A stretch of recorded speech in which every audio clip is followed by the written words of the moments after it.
Hi, welcome back. Today I'm gonna show you how to enable the power saving mode in your Note 10 or Note 10 Plus.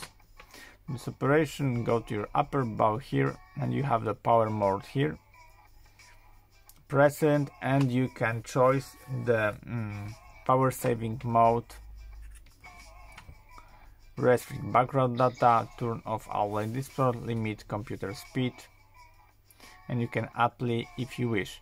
But if you customize it, if you want to customize, just press and hold it, and you can customize your power saving mode by high performance. There's a customize of it, medium power saving mode, maximum power saving mode, and adapt power saving mode.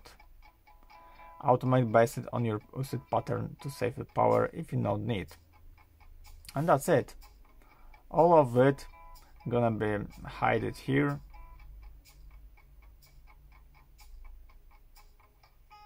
The whisker, battery,